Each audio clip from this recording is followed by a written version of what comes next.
Welcome to Mixed Media Art LS, and the LS is just my name. How's everyone doing?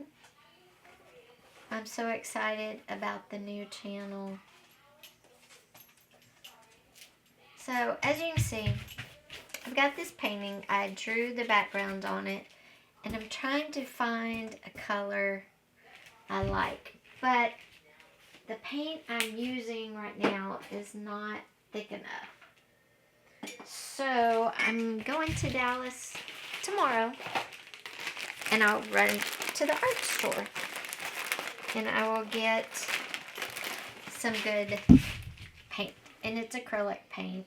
And yes, I am just taking a wet wipe and wiping off most of the paint I don't like.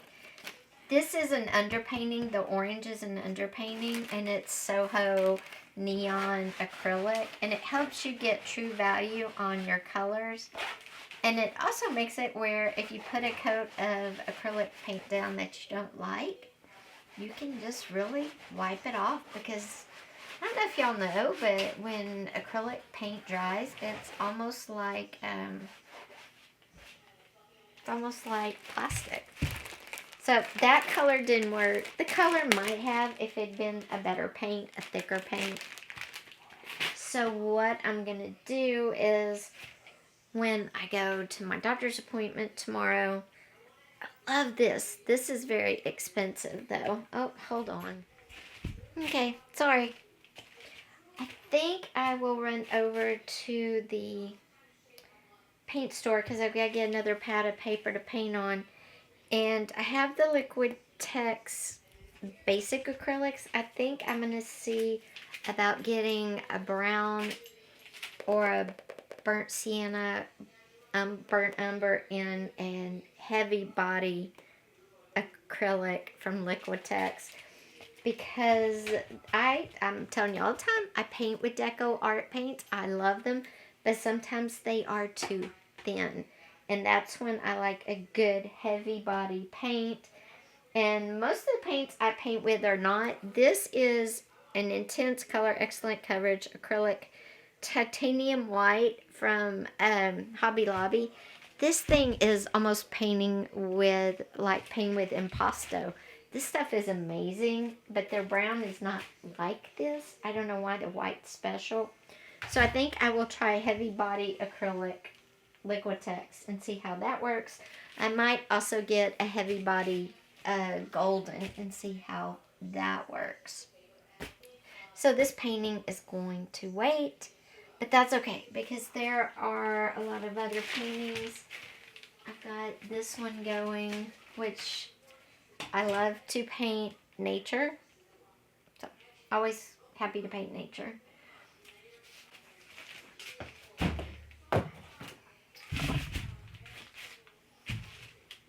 But anyway, I'm glad you're here. I wanted to talk to you about a few things. One day we're going to do a paint. I'm going to show you the difference between a very, very inexpensive paint versus a medium expense paint versus an expensive paint. But that's going to be for another day because today, whoops, yes, I'm banging around, sorry. Today, I want to talk to you about a tool that painters use, or a lot of painters use, that is invaluable. And that is the viewfinder, this little gadget here. And as you can see, it's divided into a grid. Do it that way, and then a portable color wheel, which we'll talk more about this in a minute. Then a grayscale chart, which I love, and then the red plexiglass. And the red plexiglass shows you true tones, whether they're dark shadows or lighter.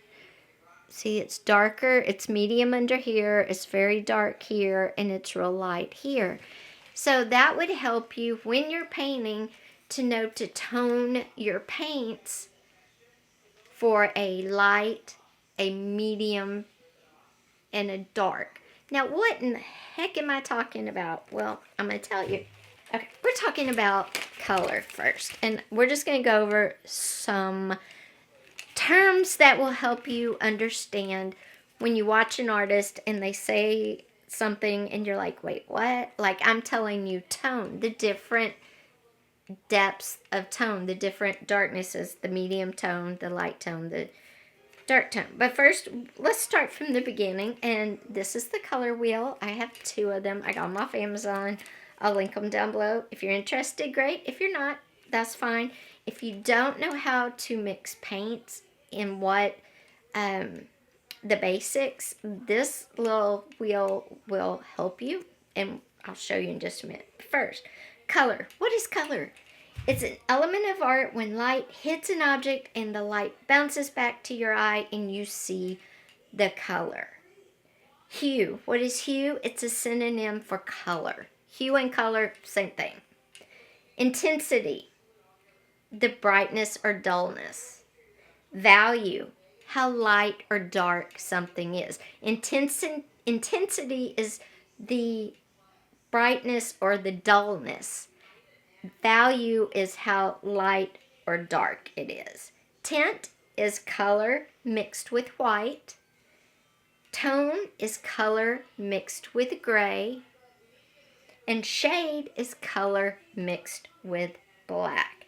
So if you look at this wheel, it has white, and if you add white to yellow, you get a lighter yellow. If you add black to green, you get a very dark color. And it has it has the primary colors, which are red, yellow, and blue.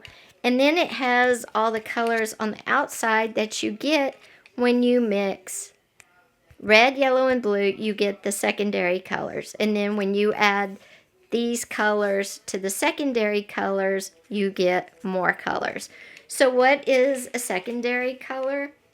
A secondary color is the color you get when you mix 2 primaries. So if you mix red and blue, you get purple. Purple is a secondary color. If you mix blue and yellow, you get green. Green is a secondary color. If you mix yellow and red, you get orange. So purple, orange, and green are your secondary colors. Your main primary colors are blue, yellow, and red.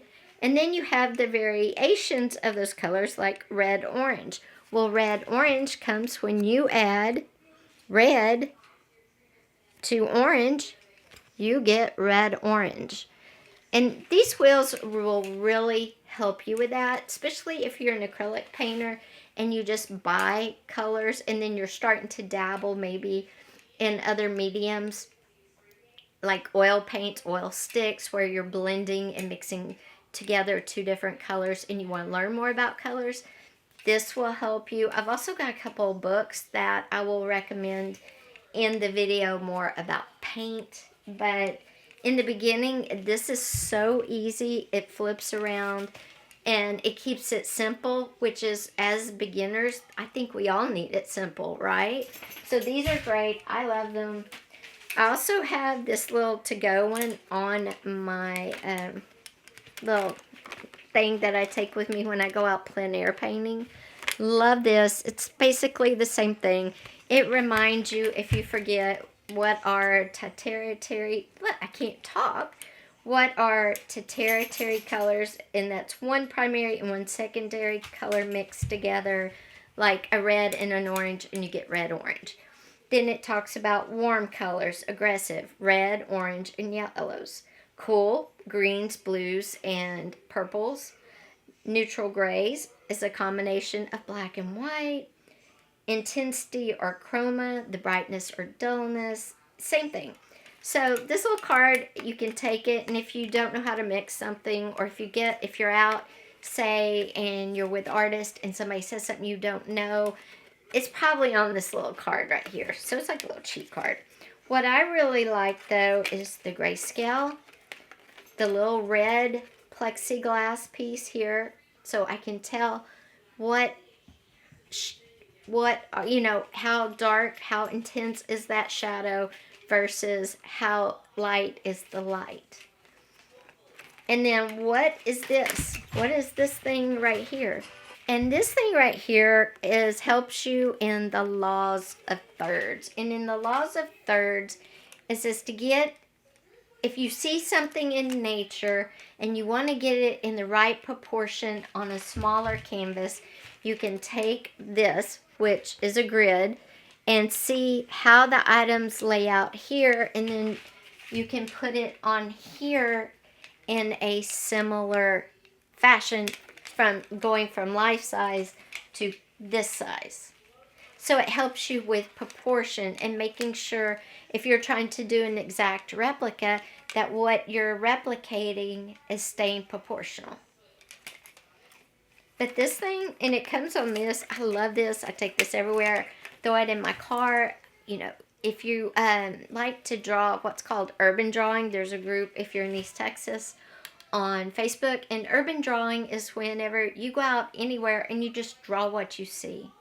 You draw fast. It doesn't have to be perfect, but you're drawing what you see in the moment. Maybe you're in a coffee shop and you're drawing the people.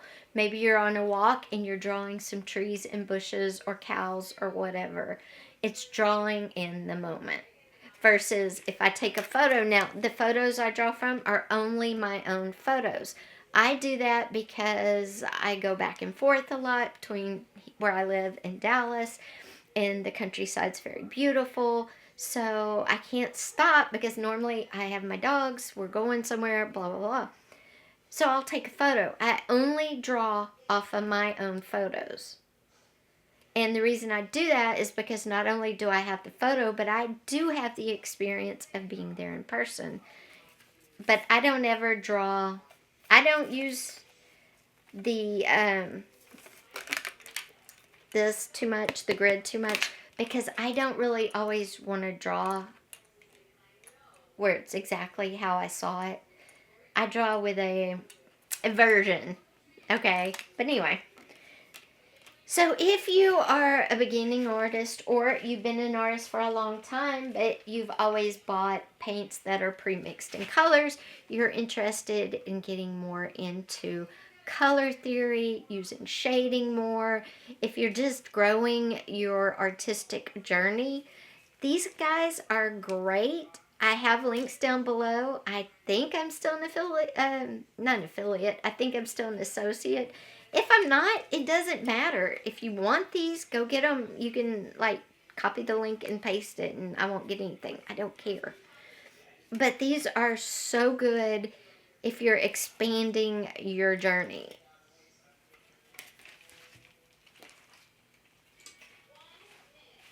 Thanks for being here, guys. Welcome to Mixed Media Art LS. I will see you next week. Oh, and if you don't hear from me for a few days, we're getting an ice storm, and Texas does not know how to deal with ice storms. The infrastructure is not real good on dealing with ice storms.